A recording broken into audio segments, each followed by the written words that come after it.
பேர் மனைவிட்ட ரொம்ப இறக்கத்தோடு இருப்பான், பிரியமாக இருப்பான்.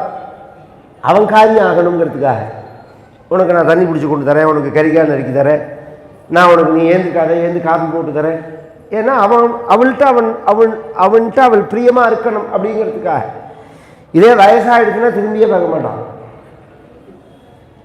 வயசாகிடுச்சுன்னு வச்சுக்கோங்க, எக்கடு கட்டு போ அப்படின்னு விட்டுருவான். அது மாதிரி ஒரு காரியவாதி இல்லை ராமன், ஜிதேந்திரியகான்னா. அந்த 24 வயசுல ராமன் எப்பேற்பட்டவன்னா காமத்துக்கு மயங்கரவன் கிடையாது. ஒரு கணவன் புலனடக்கம் உள்ளவன், அவன் நடத்தை உயர்வானது, அவன் கண்கள் அலையாது, அவனுடைய மனசு அலையாது. என் கணவன் ஒழுக்கமானவன், இவன் ஒழுக்கமானவன் அப்படிங்கிற ஒரு சர்டிஃபிகேட் உலகத்தில் ஒரு மனிதனுக்கு யார் கொடுக்கணும்? மனைவி தான் கொடுக்கணும். நீங்களோ நானோ இவர் நல்லவர்னு சொன்னா போறாது, உங்க மனைவி சொல்லணும் இவர் ரொம்ப நல்லவர், என் கணவர் மாதிரி உயர்ந்தவர் கிடையாது அப்படின்னு சொல்லணும். ஹிருதயத்திலேருந்து ரொம்ப பேர் சொல்லுவா, விட்டு கொடுக்காததுக்காக சொல்லுவார்கள். அப்படி சொல்லாதபடிக்கு மனசுலேருந்து சொல்லணும், என் கணவன் மாதிரி கிடையாது அப்படின்னு. அனுக்ரோஷா ஜிதேந்திரியா. மூணாவது விஷயம் சொல்றால் ஸ்திரானுராகா, ஒரே மாதிரி பிரியம் வச்சவன் தான். நேற்றைய தினமே சொன்னேன், இப்படி யாருமே இருக்க முடியாது உலகத்தில். காரணம் தர்மாத்மா. எங்க அப்பா அம்மா மாதிரி எங்கிட்ட பிரியம் உள்ளவர் அவர். அப்படி இருக்கிறதே அந்த பிரியத்தை நான் அனுபவிச்சுட்டு இப்போ ஒரு செகண்டில் என்னை கொண்டு காட்டில் விட்டுட்டாருன்னு உடனே அவரை கெட்டவர்னு சொல்லலாமா லட்சுமணா? உங்கள் அண்ணாவை பற்றி எனக்கு தெரியும். கல்யாண புத்தே அதவா தவாயம் நகாமச்சாரோ மயி சங்கனீயா. எல்லாருமே கவனித்து கேட்கணும். வாழ்க்கையினுடைய போக்குல மாற்றம் இருக்கும், யார் வாழ்க்கையிலையும் இருக்கும். ஒரு சமயம் உயரும், ஒரு சமயம் தாழும், ஒரு சமயம் சௌக்கியமாக இருக்கும், ஒரு சமயம் கஷ்டம் வரும். அதுக்காக உன்னால தான் கஷ்டப்படுறேன், உன்னால தான் சிரமப்படுறேன் அப்படின்னு நிமிஷமாக சொல்லிடக்கூடாது.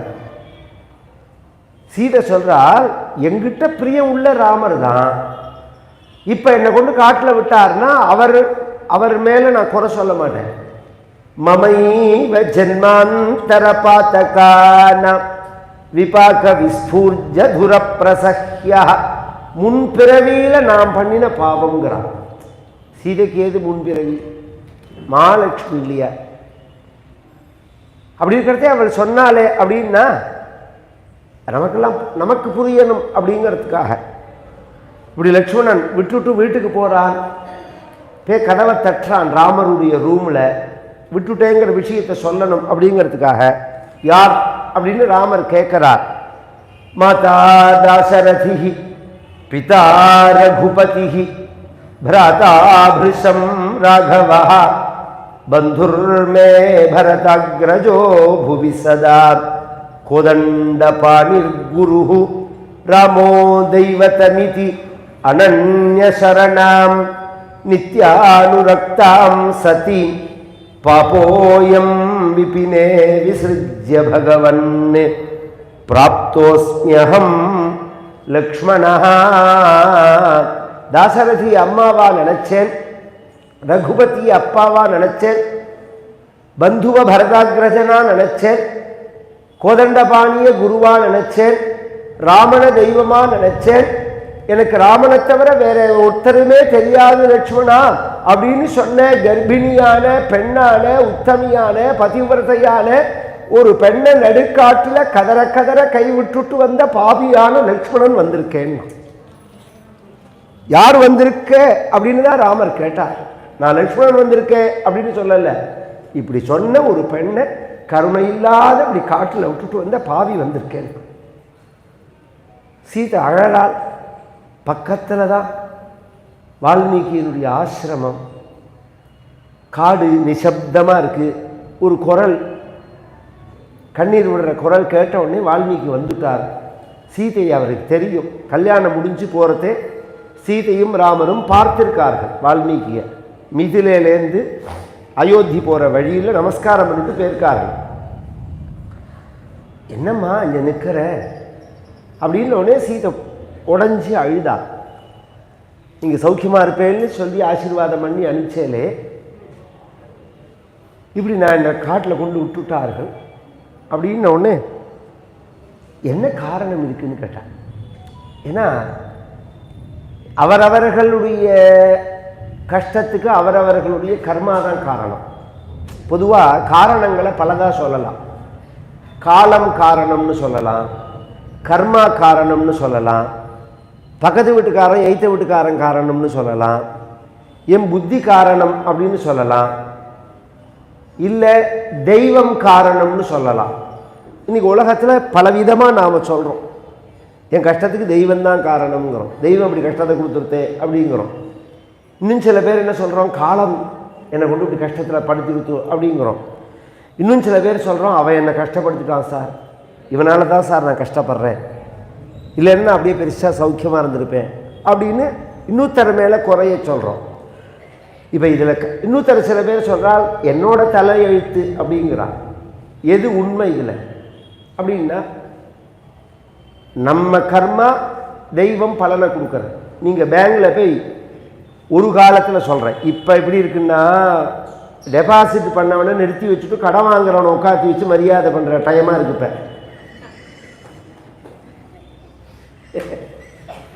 நீங்கள் வேணால் கவனிச்சு பாருங்க, பணத்தை போட்டவாளாக இருந்தால் அவன் வெளியில் நிற்க வேண்டியதான். கடன் வாங்கினவாளாக இருந்தாலும் என்ன, பேங்கே அவள் கொடுக்குற பணத்தில் தானே ரன் ஆகுது. அப்படிங்கிறதுனால அவளை உட்காந்து வச்சு பூஜை பண்ணுவாள். ஒரு காலத்தில் பணம் போட்டவர்களுக்கு மரியாதை கொடுத்த காலம் ஒன்று உண்டு. கடன் வாங்கினவனாக இருந்தால் அவன் கடன் வாங்கினவன் தான் அப்படிங்கிற நிலையில் இருக்கும். அது கடன் பணம் போட்டவனை கிஃப்ட் கொடுத்து மரியாதை பண்ணி, கடன் வாங்கினவனை அதுக்கு ஒரு கிரேடு குறைச்சலாக நடத்துகிறார் அந்த மேனேஜர்னு சொன்னால் அது மேனேஜர் மேலே குற்றம் இல்லையே. அவன் போட்டிருக்கான், நீ வாங்கியிருக்க, இதுதான் வித்தியாசம். அது மாதிரி புண்ணியத்தை செஞ்சால் புண்ணியத்துக்குள்ள பலனை அனுபவிச்சுட்டு போகிறார்கள், பாவத்தை செஞ்சால் பாவத்துக்குள்ள பலனை அனுபவிச்சுட்டு போகிறார்கள். அப்படிங்கிற ரீதியில் தெய்வம் தான் அந்த பலனை கொடுக்கறதே தவிர தெய்வமும் தன்னுடைய சொந்த விருப்பு வெறுப்பாக பலனை கொடுக்கறது இல்லை, அவரவர்களுடைய கர்மாவை அனுசரித்து தான் கொடுக்கறது. இப்போ ஒரு மகானை பார்த்து, இதெல்லாம் அடிப்படை. நமக்கு ஒரு கஷ்டம் வந்துடுச்சுன்னா ஒருத்தரை பார்த்து, ஐயா சாமி பெரியவர்களை பார்த்து எனக்கு இப்படி ஒரு கஷ்டம் வந்துடுச்சு அப்படின்னு நாம் கேட்குறோம். எதுக்காக கேட்குறோம்? இதுதான் யதார்த்தம்னு சொல்லிட்டா ரெண்டு பேர்த்த சொல்லி புலம்பினா மன ஆறுதல்ங்கிற ரீதியில் சொல்லலை. இவர் பெரிய மகான்னு நினச்சி தான் ஒருத்தர்கிட்ட சொல்கிறோம். நாம் உயர்ந்த மகான்கள்கிட்ட சொல்கிறதே அவர்கள் அதற்கு ஒரு சொல்யூஷன் சொல்லுவார்கள். நம்ம கர்மாவனால தான் கஷ்டம் வந்தது. இப்போ அடிப்படை நீங்கள் எத்தனை விஷயத்தை சொன்னாலும் கஷ்டம் வந்ததுக்கு காரணம் உங்களோட செயல் தான். அப்போ அதை போக்கிக்கிறதும் உங்களோட செயல் தான். எந்த கர்மாவனால கஷ்டம் வந்ததோ அந்த கர்மாவனால அந்த கஷ்டத்தை போக்கிக்க முடியும். பாக்யம் பலதி சர்வத்திர நவித்யா நச்ச பௌருஷம் அப்படின்னு ஒரு ஸ்லோகம். அவரவர்களுடைய பாக்யம், அவரவர்களுடைய அதிர்ஷ்டம் அல்லது தெய்வம். நீ முன் ஜென்மாவில் என்ன பண்ணினியோ அதை நீ இப்போ அனுபவிக்கிற. முன் ஜென்மாவோ முன்னாடி முன் காலத்திலேயோ எப்படி வேணாலும் எடுத்துக்கோங்க. நான் செஞ்சதுக்கு தான் நான் அனுபவிக்கிறேன்.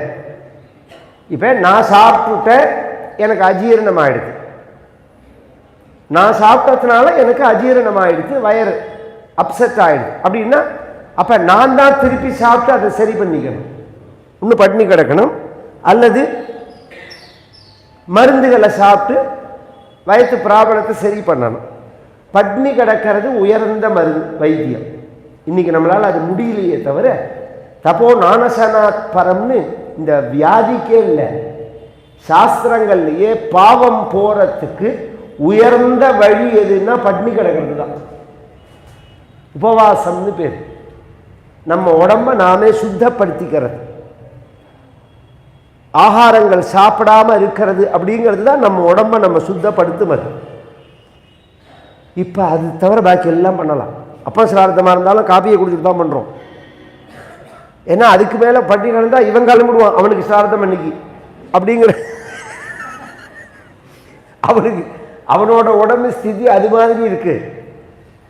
காப்பியை குடிச்சிட்டு பண்ணுறதேவே கிருகிருன்னு வருதுன்னா காப்பியை குடிக்காம பண்ணான்னா இவன் எங்கேருந்து போய் சேர்றது?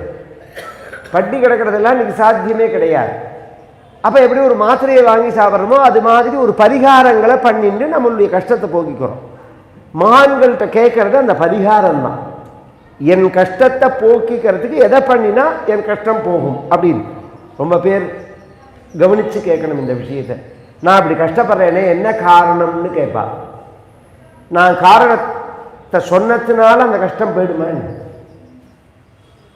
நான் கஷ்டப்படுறேன், இந்த கஷ்டத்தை போக்கிக்கிறதுக்கு என்ன வழி, என்னை விட்டு இந்த கஷ்டம் போகிறதுக்கு நான் என்ன பண்ணணும்? ஒரு வியாதி வந்து டாக்டர்கிட்ட போய் இந்த டாக்டர் எனக்கு ஏன் ஜுரம் வந்தது, என்னத்தினால ஜுரம் வந்தது, எனக்கு ஏன் ஜலதோஷம் வந்தது, திருப்பி திருப்பி கட்டுறதுனால ஜுரம் ஜலதோஷம்லாம் போயிடுமே, இது போகிறதுக்கு என்ன மருந்து சாப்பிடணும் அப்படின்னு தானே கேட்கணும். அது மாதிரி மகான்களை பார்த்தா இந்த கஷ்டத்துலேருந்து நான் வெளியில் வரத்துக்கு நான் என்ன பண்ணணும் அப்படின்னு கேட்கணும். அதற்கு அவள் கேட்குறா சீதை, இது என்னத்தினால இப்படி ஒரு கஷ்டம் வந்தது அப்படின்னு சொல்லும்போது அதற்கு வால்மீகி சொன்னார், குலதெய்வத ஆராதனம் தத்சைகதோத்சங்க பலிக்ரியாபிஹி சம்பத்ஸ்யதே தே மனச பிரசாதா. உன் மனசு அசாந்தியா இருக்கு பத்தியா, நிம்மதி இல்லாமல் இருக்கு பத்தியா, இந்த மனசு சாந்தியாகி நிம்மதியாகி இந்த கஷ்டத்திலேருந்து வெளிவரணும் அப்படின்னா அதுக்கு ஒரு காரியம் இருக்கு, பலிக்ரியாபிஹி அப்படிங்கிறார் ரகுவம்சம். இதுக்கு மல்லிநாதர்னு ஒருத்தர் வியாக்கியானம் பண்ணியிருக்கா. இந்த பலிக்ரியாபிஹி அப்படிங்கிறதுக்கு குலதெய்வ ஆராதனம்னு தான் எடுத்திருக்காரு. எல்லாரும் கேட்டுக்க வேண்டியது, நமக்கு ஒரு ப்ராப்ளம்னா முதல்ல நாம் போக வேண்டியது குலதெய்வத்துக்கிட்ட தான், அப்புறம்தான் மற்ற தெய்வங்கள்கிட்ட போகணும். ஃபஸ்ட்டு குலதெய்வத்துக்கிட்ட தான் போகணும். நமக்கு ஒரு ப்ராப்ளம் அப்படின்னா நம்மளோட ஃபேமிலி டாக்டர்கிட்ட போய் அவர் தான் ரெக்கமெண்ட் பண்ணணும், இதுக்கு மேலே நீ இங்கே போ அங்கே போ அப்படின்னு. எடுத்த உடனே போய் அப்போலோட சேருவேல. அது மாதிரி முதல்ல நம்மளுடைய குலதெய்வத்துக்கிட்ட தான் போகணும். குலதெய்வம் நமக்கு நல்ல வழியே காமிக்கும். அதுக்கு மேலே நீங்கள் குலதெய்வத்தை விட்டுட்டு வெளியில் போனேன்னா பெருசாக உங்களை கஷ்டத்தை போக்க முடியாது. இங்கே ராமர் கதையை எடுத்துப்போம். ராமருக்கு குலதெய்வம் யாரு? ரங்கநாதர். பட்டாபிஷேகத்தின் போது என்ன பண்ணினார் பகவான்? ரங்கநாதரை தூக்கி விபீஷணன்ட்ட கொடுத்துட்டார். ஆராதய ஜெகநாதம் இக்ஷ்வாக்கு குலதெய்வத்தம் ஆராதனீய மனிஷம். இது எங்களுடைய குலதெய்வம் விபீஷணா, நாங்கள்லாம் ஆராதிச்ச தெய்வம், இதை நீ வச்சுக்கோ அப்படின்னு விபீஷண சுவாமி கையில் கொடுத்துட்டார். அவர் விபீஷணன்ட்டு ஆசைப்பட்டு கொடுத்தாலும் இவர் சிறிய பெருமாள், அவர் பெரிய பெருமாள். யாரு? ரங்கநாதன் பெரிய பெருமாள். அவர் எங்கே இருக்கணும்னா அவர் தான் தீர்மானம் பண்ணணும், இவர் தீர்மானம் பண்ண முடியாது. அதனால பெரிய பெருமாள் என்ன பண்ணினார்? விபீஷணோட போகிறதுல அவருக்கு இஷ்டம் கிடையாது. ஏன்னா லங்கை என்ன பாடுபட போகிறதுன்னு அவருக்கு தெரியாதா சொல்லு. அதனால அவர் லங்கைக்கே போடல, இஞ்சியே தங்கிவிட்டார். அதுவும் அப்படியே ஆச்சரியமாக அந்த முக்கம்புலேருந்து ஆரம்பித்து அந்த கொள்ளிடமும் காவேரியும் இப்படி பிரிஞ்சு சேர்ற இடம் இருக்குது பாருங்க, அந்த தீவு இருக்குது பாருங்க, உபய காவேரின்னு பேர். அதுக்கு கல்லணைக்கு அப்புறம்தான் தனித்தனியாக பிரியறது காவேரியும் கொள்ளிடம். அதுக்கு முன்னாடி பிரிஞ்ச மாதிரி இருக்குமே தவிர சேர்ந்து தான் இருக்கும். அது ஒரு தீவு. அது அழகான, உலகத்திலேயே மனிதர்கள் வசிப்பதற்கு உயர்ந்த இடம் ஸ்ரீரங்கம் தான். ஸ்ரீரங்கவாசே ரமதாம் மனோமே அப்படிங்கிறார் ஆதிசங்கரன். ஆதிசங்கரன் இந்தியா முழுக்க சுத்திட்டு வந்தவர், எல்லா ஊரையும் பற்றி கொண்டாடி சொன்னவர். வசிக்கணும்னா எங்கே வசிக்கணும்? நாம் வீடு கட்டின்னு இருக்கணும்னா எங்கே இருக்கணும்னா ஸ்ரீரங்கத்தில் தான் இருக்கணும். பூலோக வைகுண்டம். அது எப்பேற்பட்ட பெருமாள், எப்பேற்பட்ட திருமேனி, எப்பேற்பட்ட உற்சவம், எப்பேற்பட்ட பெருமை. திருப்பதி பெருமாளுக்கு கூட இந்த பெருமை கிடையாது. திருப்பதி பெருமாளுக்கு ஏதோ ஒரு லாட்டரி சீட் அடித்தா மாதிரி ஒரு பேர் வந்துடுத்தே தவிர 12 ஆழ்வார்களும் ஒரே தெய்வத்தை மங்களாசாசனம் பண்ணினார்கள்னா அது ஸ்ரீரங்கம் பெருமாள் மட்டும்தான். 12 ஆழ்வார்களும் சேர்ந்து பாடின பெருமாள்னா அது பச்சைமா மலைபோல்மேனி பவளவாய் கமலச்செங்கல் அச்சுதா அமரரேரே ஆயர்தம் கொழுந்தே என்னும் இச்சுவை தவிர யான் போய் இந்திர லோகமாலும் அச்சுவை பெரினும் வேண்டேன் அரங்கமா நகருளானி. என் ரங்கனை கண்ட கண்கள் மற்றொன்றுனை காணாதே. எல்லா சுவாமியுமே ஒசக்தி தான். நம்ம சீனிவாச பெருமாளோ, உப்பிலியப்பன் கோவிலில் உள்ள சீனிவாச பெருமாளோ, நாச்சியார் கோவிலில் உள்ளவரோ, திருச்சேரல் உள்ளவரோ எல்லாத்துக்கும் மேலே ஆறாவமுதனோ, தேவராஜனோ, வரதராஜனோ எல்லாரும் பெருசக்தி தான். அதில் ஒன்றும் மாற்று கருத்து கிடையாது. என்னதான் இருந்தாலும் ஒவ்வொரு ஊர் வெரைட்டியான சாப்பாடை சாப்பிட்டாலும் நம்ம ஊரில் ரசஞ்சான் சாப்பிட்டா அதுதானே நமக்கு திருப்தி. அது என்னன்னா வெளியில் போய் 10 நாள் சுற்றிட்டு விதவிதமாக திருட்டு வந்தாலும் எப்படா அதை திருப்பி ரசஞ்சாதை சாப்பிடுவோம்னு தான் தோணும். அது மாதிரி ஸ்ரீரங்கம் அப்படிங்கிறது எங்கே சுற்றினாலும் ரங்கனை சேர், எங்கே சுற்றினாலும் திரும்பி ரங்கனை தான் திரும்பி ரங்கன்கிட்ட தான் வந்தாகணும். அது மாதிரி வந்து உட்காத்தி வச்சுட்டா அங்கே. அவர் கிளம்பல்ல, அவருக்கு போகிறதுக்கு இஷ்டம் கிடையாது. அந்த ஆராதனை விட்டு போயிடுது. உங்கள் தெய்வத்தை ஆராதனை பண்ணி வந்தேன், உங்கள் குடும்பத்தில் அந்த வழக்கத்தை தூக்கி கொடுத்துட்டான் பகவான். அப்படிங்கிறதுனால நான் ஒரு மண்ணுனால பிடிச்சி தரேன், அதை நீ பூஜை பண்ணு, ரங்கநாதனை ஆவாகனம் பண்ணி. இதெல்லாம் ஒரு சம்பிரதாயங்கள் இன்னைக்கும் இருக்கு. இன்னைக்கு ரொம்ப பேருக்கு தெரியுமா? அது குலதெய்வம் எங்கேயோ இருக்குன்னா போகிறதே அந்த ஊரில் மண் எடுத்துன்னு வந்துடுவா. அந்த குலதெய்வத்தோட மண்ணை எடுத்துன்னு வந்து வெளிநாடுகள் போனாலும் வெளியூர் போனாலும் அங்கே கொண்டு வச்சு பிடிமண்ணுன்னு வச்சு அதை பூஜை பண்ணுற சம்பிரதாயங்கள்லாம் உண்டு எல்லா இன்னைக்கும். ஏன்னா நம்ம எப்பொழுது முடிஞ்சால் அங்கே போக முடியாது அப்படிங்கிறதுக்காக. இன்னும் நிறைய பழக்க வழக்கங்கள் சாங்கியங்கள் நிறையா இருக்குது. அதில் ஒரு விஷயம், நாம் என்ன தெய்வமோ அந்த தெய்வத்தை மிருத்தில் மண்ணில் ஆவாகனம் பண்ணி பூஜை பண்ணுறது. அது மாதிரி சீதை பூஜை பண்ண அப்போ தான் அவளுக்கு குழந்தைகள் பிறக்க குஷன்னும் லவண்ணும் பெயர் வச்சா அந்த குழந்தைகள் வளர்ந்துன்னு வர்றது வால்மீகியே வளர்க்கறதுனால அவருடைய சம்பிரதாயத்தில் அதுக்கு ஜாத கர்மா, நாமகரணம், அன்னப்பிராசனம், சௌலம், உபநயனம் பண்ணி வேதாத்தியனம் பண்ணி அந்த குழந்தைகளுக்கு நித்தியப்படி வேதம் சொல்லி வச்சுருக்கிறது. கார்த்தால தன் குருநாதருக்கு நமஸ்காரம் பண்ணிட்டு போகும். அது இவர் ராமாயணத்தை எழுதி முடிச்சுட்டார் முத நாளைக்கு. இந்த ராமாயணத்தை யாருக்கு உபதேசம் பண்ணுறது அப்படின்னு அவர் யோஜனை பண்ணுற சமயத்தில் இந்த குழந்தைகள் வந்து நமஸ்காரம் பண்ண எத்தனையோ சிஷ்யால் இருக்கா வால்மீகி. தெய்வத்தோட சங்கல்பம் இந்த குழந்தைகளுக்கே தான் உபதேசம் பண்ணணும்னு உட்காத்தி வச்சு ராமாயணத்தை உபதேசம் பண்ணுறார். இது வந்து ஸ்லோகம்னு சொன்னேன். 8 எழுத்தாக இருக்கும்.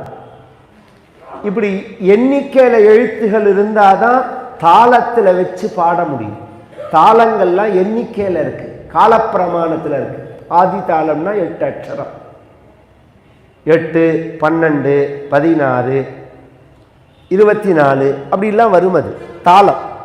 இதுவே பிரியும் ஆதி தாளம். இதுக்கு சங்கீத ஞானம் இருந்தால் பாடுறதே நன்னா இருக்கும்.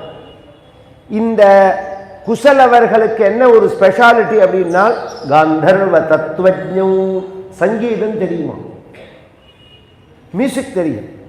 குழந்தைகளுக்கு நாம் எல்லாத்தையுமே கற்றுக் கொடுக்கணும்னு நினைக்கணும். அதுக்கு என்ன பிடிச்சிருக்கோ அது வரட்டும். அது சின்ன வயசுலேயே பார்த்தா தெரிஞ்சு போயிடும். அது மூர்ச்சனா ஸ்தான கோவிதௌ, சங்கீத சாஸ்திரம் தெரியுங்கிறது மட்டும் இல்லை, அந்த ஸ்வரம் நிற்கும். சில பேருக்கு ஸ்வரம் நிற்காது, ஸ்ருதி நிற்காது. அவன் பாடுறதே கவனித்தோம்னா அவன் பாடுறதுக்கும் அந்த ஸ்ருதிக்கு சம்மந்தமே இருக்காது. அது மாதிரி பாடுவார்கள். ஸ்ருதி ரொம்ப முக்கியம். ஸ்ருதிர் மாதா லய பிதா அப்படின்னு. ஸ்ருதியும் நன்னாயிருந்து லயத்தோடையும் பாடினாலும் காது கொடுத்து கேட்கணுமே. அந்த சப்தம் ஆக்கர்ஷணம் பண்ணணும். அதுதான் நினச்சுவேனா. எத்தனையோ ஸ்தோத்திரங்கள் இருக்குது, எத்தனையோ பேர் பாடுறா. உங்களுக்கு புரிகிற மாதிரி சொல்கிறேன். இப்போ கணேச பஞ்சரத்னம்னு இருக்குது, விஷ்ணு சஹஸ்ரநாமம் இருக்குது, கந்தசஷ்டி கவச்சம் இருக்குது. எத்தனை பேர் கந்தசஷ்டி கவச்சம் பாடுறா? சூலமங்கல சகோதரிகளை தவிர இன்னொருத்தரோட கேட்க முடியுமோ நம்மளால? அந்த குரல்ல என்ன குரல்ல அப்படின்னா அதை தவமா பண்ணியிருக்கா. அதுக்கு மியூசிக் போட்டது என்னவோ குன்னக்குடி வைத்தியநாதன், அதுக்கு மியூசிக் போட்டது குன்னக்குடி வைத்தியநாதன் தான். ஆனால் அதை தவமா பண்ணியிருக்கா. அது மாதிரி பஜகோவிந்தம், விஷ்ணு சகஸ்ரநாமம், கணேச பஞ்சரத்னம் இதெல்லாம் MS சுப்பலட்சுமியை தவிர இன்னொருத்தர் பாடி நான் கேட்க முடியாது. எல்லாரும் அதே மெட்டில் பாடுறா.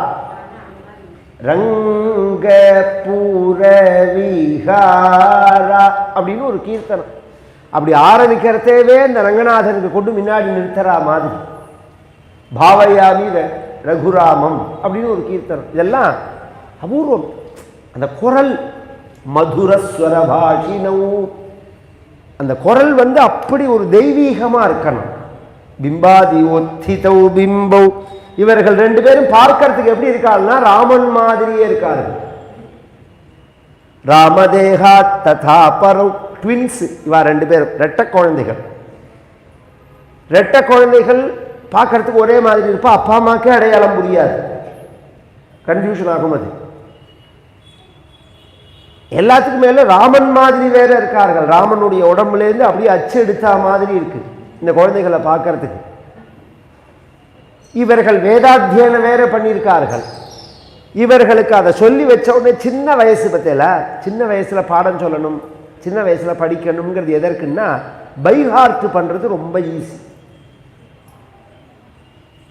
குழந்தையா இருக்கிறதேவே பைஹார்ட் பண்ற விஷயத்தை சொல்லிட்டோம்னா ஈஸி ஆயிடும் குழந்தைகளுக்கு. வயசான அப்புறம் நெற்று பண்ண முடியாது. வயசான அப்புறம் அதுக்கு என்ன பொருள்னு வேணா தெரிஞ்சுக்கலாமே தவிர பைஹார்ட் பண்றது ஒரு 15 வயசு 16 ஈரட்டில் கற்காத கல்வின்னு சொல்லுவார்கள். 16 வயசுக்குள்ள பைஹார்ட் பண்ணாதான் நிற்கும் மனசில். இவர்களுக்கு ஒரு தடவை சொல்லி கொடுத்த உடனே வாச்சோ விதேயம் தத் சர்வம் ஸ்ருத்வா காவியமனிந்திதம், அந்த ராமாயணத்தை வாக்குக்கு சுவாதீனமா பண்ணிவிட்டார்கள்னா. இதெல்லாம் கவனிச்சு கேட்கணும். இப்ப பெரும்பாலா கதை சொல்றவாளை கவனிச்சேன்னா செல்போன், நோட்டு, புஸ்தகம், ஐபேடு இதெல்லாம் கதை வச்சுன்னு தான் சொல்ல முடியும். ஏன்னா இந்த சொல்ல அபியாசம் வரதே ஒரு 25 வயசுக்கு மேல 30 வயசுக்கு மேல படிச்சு வரதே. அது ஸ்லோகங்கள்லாம் மனசுல நிற்காது. அதுக்குள்ள பொருள்கள் விளக்கங்கள் வேணா மனசுல நிற்குமே தவிர ஸ்லோகங்கள் நெற்று பண்ண முடியாது. எத்தனை நெற்று பண்ணாலும் மனசுல நிற்காது. இப்ப எங்களுக்கு புரியறதுக்கு சொல்றேன். எங்க குடும்பத்தில் உள்ளவாளை கவனிச்சேன்னா இந்த ராமாயணமோ பாகவதமோ சொல்றதே ஒரு புஸ்தகத்தை எதுவுமே வச்சுக்க மாட்டோம். நாங்கள் வச்சுக்க கூடாதுன்னு அர்த்தம் இல்லை, வச்சுக்கலாம். பெரும்பாலா ரொம்ப விஸ்தாரமா சொல்லணுங்கிறதே உள்ள போய் சில ஸ்லோகங்கள் பார்க்குற மாதிரி இருக்குமே தவிர ஒரு ஆரம்பத்துக்கு ஒரு ஞாபகப்படுத்திக்கிறதுக்கு அந்த புஸ்தகம் பார்த்து தான் அந்த ஸ்லோகத்தை சொல்லணும்னு இருக்காது எங்களுக்கு. இப்போ எந்த இடத்துல எந்த ஸ்லோகத்தை சொல்லணும்னாலும் ஞாபகம் சொல்றமே. இது வித்த வாக்குக்கு அதீனம்னு அர்த்தம். உங்களுக்கு உங்க படிப்புல புரியுற மாதிரி சொல்றேன். ஒரு காலத்துல ஸ்கூல்ல வாத்தியார் புஸ்தகமே வச்சுக்க மாட்டார். ஸ்கூல்ல கிளாஸ் எடுக்கிற வாத்தியார் இருக்காரு பாருங்க, பெருசா புஸ்தகங்கள்லாம் வச்சுக்க மாட்டார். இன்னைக்கு அவர் பொழுது விடிஞ்சா அவர் படிக்க வேண்டியிருக்கு, அப்டேட் பண்ணிக்க வேண்டியிருக்கு. குழந்தைகளுக்கும் புஸ்தகம் இருக்காது ஜாஸ்தி. 5வது 6வது வரைக்கும் குழந்தைகளுக்கும் புஸ்தகம் இருக்காது. எல்லாம் பைஹார்ட் பண்ற விஷயமா இருக்கும். அது இன்னைக்கு அந்த அந்த சிஸ்டம் வேறையிலெல்லாம் உண்டு. இந்த ஹோம்ஒர்க்கு புஸ்தகம் இந்த எல்லாமே கிடையாது. ஒரு 3-4 கிளாஸ் பிறந்தோம், அதெல்லாம் கொடுக்கவே மாட்டாவா. எங்களோடத்திலேயே வேதம் படிக்கிறதேவே சந்தை சொல்லும் போது புஸ்தகம்லாம் பார்க்கக்கூடாது, வெறுமனு சந்தை சொல்லணும். இந்த 10வது சந்தைக்கு மேலே ரெட்டைன்னு சொல்லுவோம். அந்த சமயத்தில் தான் நாம் புஸ்தகத்தை வச்சுக்க சொல்லுவார் வாத்தியார், இல்லைன்னா அது கூட தேவைப்படாது. இப்படி சொல்லி கொடுக்கறதே அதில் என்ன விசேஷம்னா நமக்கு சுவாதீனமாக இருக்கும் அந்த படிப்பு. இன்னைக்கு குழந்தைகளை கூப்பிட்டு இன்னைக்கு என்னடா கிளாஸ் ஆச்சுன்னு கேளுங்க, புஸ்தகத்தை பார்த்து சொல்கிறேங்கிறான். இல்லை வாத்தியாரை கேட்கணும், டீச்சரை கேட்கணுங்கிறான். டீச்சரை கேட்டால் அவரும் புஸ்தகத்தை பார்க்குறேங்கிறார்.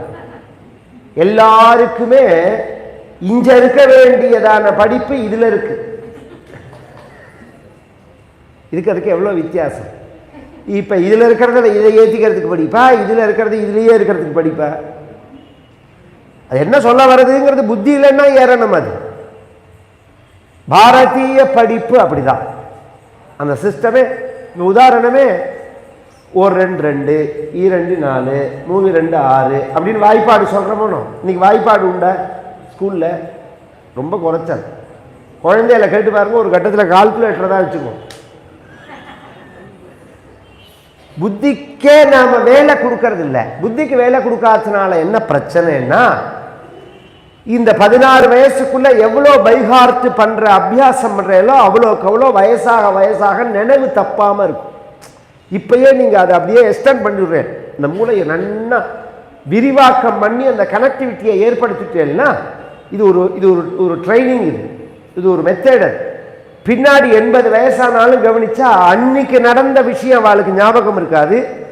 ஸ்தோத்திரம் கனகதாரா ஸ்தோத்திரம் சொல்லுவார் விடாம. இவன் நம்ம அதுக்கே உதாரணம் சொல்லியிருக்கேன். நம்ம எம்எல்ஏவோட ராமநாதனோட அப்பா இருந்தார் பத்தியலாஞ்ச இந்த ஊரில் ஐசியூவில் இருந்தார். மாமான்னு கூப்பிட்டா அவருக்கு யாருமே தெரியல, அந்த நிலையில தான் இருந்தார். அவர்கிட்ட நான் படிச்சிருக்கேன், அவர்கிட்ட நான் வந்து வேதாந்த பாடம் வாசிச்சிருக்கேன் கும்பகோணத்தில் 91 92 அவர்கிட்ட உட்காத்தி வச்சுன்னு பேசினா அவருக்கு யாருன்னு தெரியல.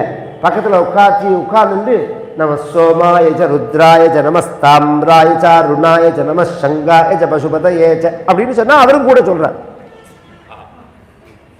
கணத்தை சொன்னா வேதத்தை சொன்னா ஐசியூவில் படுத்துட்டு இருக்கிற நிலையிலே அது ஒரு வீடியோ வந்து எல்லாருமே பார்த்துருப்பேன்னு நினைக்கிறேன். நான் படுத்துட்டு இருக்கிற நிலையில சொல்றார், மாமான்னு கூப்பிட்டா என்னன்னு அவருக்கு தெரியல. இதுதான் அபியாசத்தினுடைய மகிமேங்கிறது. நாம பயிற்சி சின்ன வயசுலயே குழந்தைகளுக்கு அவன் ஸ்கூல்ல என்ன பண்ணி தொலைக்கிறானோ தொலைக்கட்டும். நாம் உட்காத்தி வச்சு விஷ்ணு சஹஸ்ரநாமம், லலிதா சஹஸ்ரநாமம், ஸ்தோத்திரங்கள், சிவபுராணம் இவைகளெல்லாம் நாம் அதோட கூட சொல்லி சொல்லி சொல்லி அந்த குழந்தைகளுக்கு அந்த பைஹார்ட் பண்ணக்கூடிய அந்த நிலையை நிறைய பழக்கணும். பழக்கினா எத்தனை வயசானாலும் மறக்கவே மறக்காது. இந்த குழந்தைகளுக்கு அது மாதிரி ராமாயணம் முழுக்க நெற்றும். 24,000 ஸ்லோகங்கள் மத்தியில் 24,000 ஸ்லோகமும் நெற்றும் அந்த குழந்தைகளுக்கு. அதுக்கு வந்து பொருள் சொல்லாது. இப்போ நான் சொல்ற மாதிரி பொருள் சொல்லாது, பாட்டாதான் பாடின்னு போகும். தவஸ்வாத்தியாய நடனம் தவஸ்ரீ வாக்விதாம்பரம் நாலதம் பரிவப்ரச்ச வால்மீகிர் முனிபுங்கவம் கோண்மஸ்மின் சாம்பிரதம் லோகே குணவான் கர்த்தவீரியவானி தர்மஜ்யஸ்ட கிருதஜ்யஸ்ட சத்யவாக்கியோ திருடவிரதா தாரித்ரேன கோயுக்தா சர்வபூத. இது எப்படி புரியும்னா, சம்ஸ்கிருதம் தானே ஒரு காலத்தில் எல்லாருக்கும் மொழியே. இன்னைக்கு தானே அதனுடைய தேய்ப்பு பிராகிருத பாஷையாக இப்போ எடுத்துடலாம். ஒரு காலத்தில் தமிழ், தமிழ்லேருந்து வந்து தான் மலையாளம், கன்னடம், தெலுங்கு. ஒரு காலம் ஆரத்தை அந்தந்த மொழி பேசி பேசி பேசி தேஞ்சு வேற மொழியா உருவெடுக்கிறது. தனி மொழிங்கிறது உலகத்திலேயே சம்ஸ்கிருதம் மட்டும்தான். பாக்கி எல்லாம் அதுலேருந்து வந்தது தான். இப்போ நீங்கள் தமிழை வந்து நீங்கள் என்ன சொல்ல வரீங்கன்னு அடுத்த கேள்வி கேளுங்க. தமிழே சம்ஸ்கிருதம் தான் இல்லை சம்ஸ்கிருதமே தமிழ் தான். அதுக்கு உதாரணம் சொன்னேன், பிராமின்னு சொன்னேன். இந்த கல்வெட்டுகள்லாம் பார்த்தேன்னா பின்னாடி சுந்தரகாண்டம் வரத்தே ஆஞ்சநேய சுவாமியே சீதையிட்ட பேசும்போது இலக்கண சம்ஸ்கிருதத்தில் பேசட்டமா, பேச்சு வழக்கத்தில் உள்ள சம்ஸ்கிருதத்தில் பேசட்டமா இந்த சீதையிட்ட அப்படின்னு யோசனை பண்ணினார்னு இருக்கு. இலக்கண சம்ஸ்கிருதம் அப்படிங்கிறது வேதங்களில் சொல்லப்பட்டது. பேச்சு வழக்கில் உள்ள சம்ஸ்கிருதம் அப்படிங்கிறது தமிழ். தமிழ் தமிழ் தான். சம்ஸ்கிருதத்துக்கும் தமிழுக்கும் வேற்றுமையே கிடையாது. அப்படிதான் இருந்தது. இது வந்து வியாக்கியானம் பண்றவாலே எழுதியிருக்கா அந்த இடத்துல. இவர் வந்து பேச்சு வழக்கத்தில் உள்ள சம்ஸ்கிருதம்னு இவர் ஆஞ்சநேய சுவாமி யோஜனை பண்றது தமிழ் தான் அப்படின்னு. ஹிந்தின்னு சொல்றமேன்னா ஹிந்தின்னு ஒரு மொழியே கிடையாது. சம்ஸ்கிருதமும் அந்த இஸ்லாமியர்கள் படையெடுத்து வந்தபோது அவர்கள் பேசின உருதும் கலந்து ஹிந்தியா போயிடுது. உருதும் கலந்து ஹிந்தியா போயிடுது.